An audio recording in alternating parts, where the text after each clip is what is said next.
Jane Fonda is a Hollywood icon with her Academy Award-winning acting career spanning decades.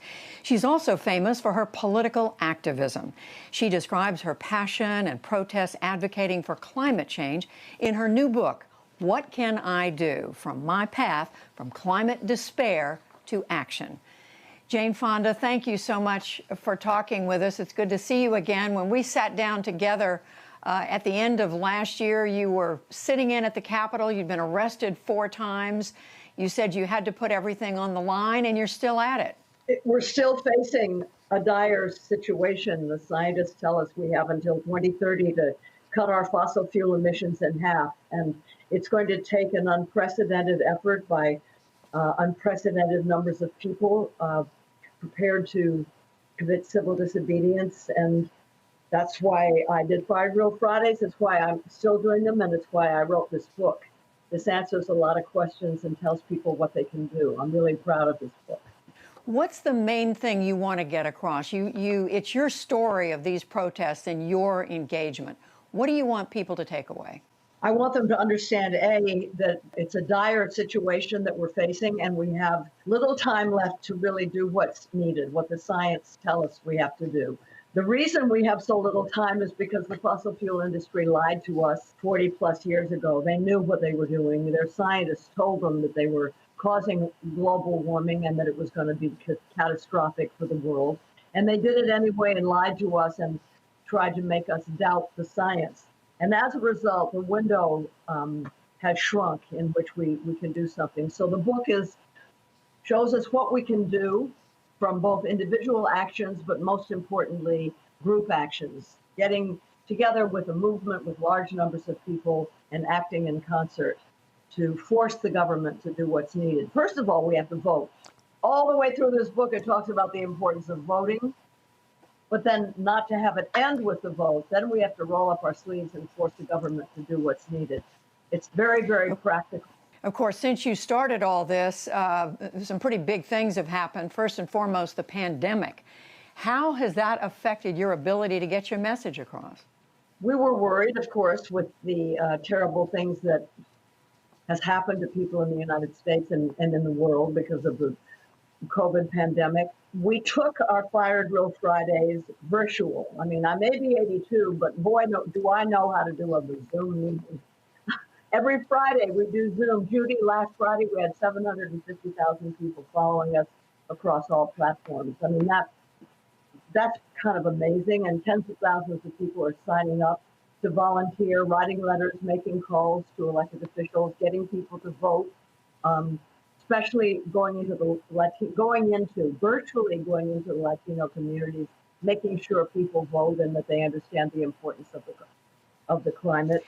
So what it shows us is that in spite of everything, people are still really concerned about the climate and are using this time when they're sheltering in place to do something about it and to sign up to volunteer. And it's been the pandemic, and of course also, Jane Fonda, there's been the Black Lives Matter movement, which has come back to life over the summer, people marching, taking to the streets, pushing for racial justice. Do you find it's just harder to get people's attention, that there's less of a bandwidth for environmental change when there's so much else going on that people are concerned about? Actually, no.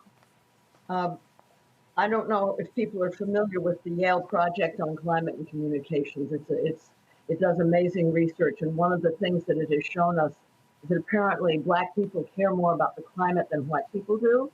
And of all people, Latinx are the most concerned about the climate crisis.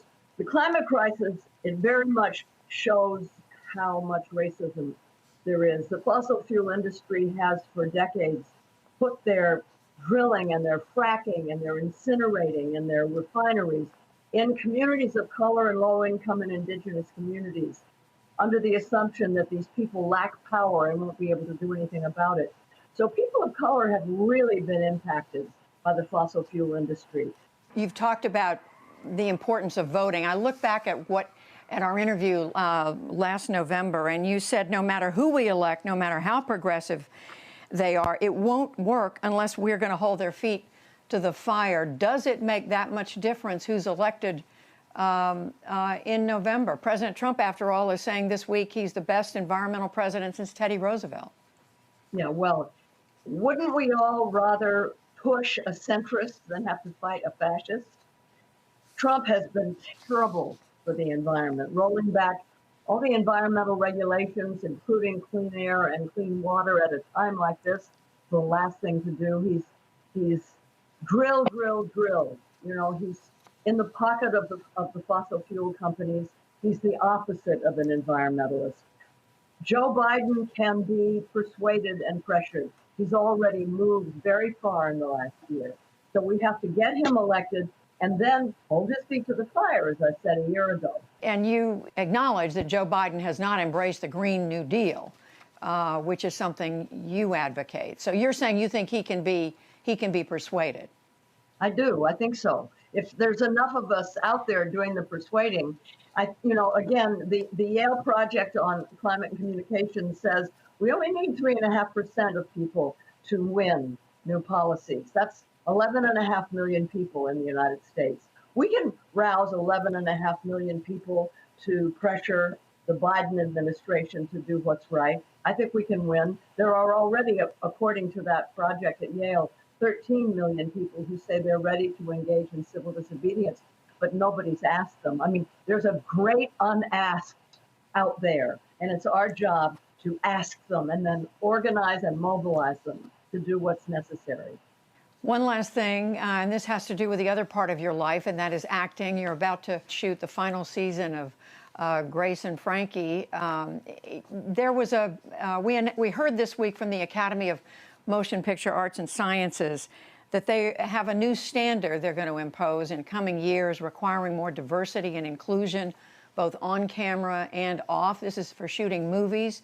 Do you think this is going to make a difference, and do you think Hollywood's doing enough in that regard? Well, this is a big deal if it happens. I have not read the details of it yet.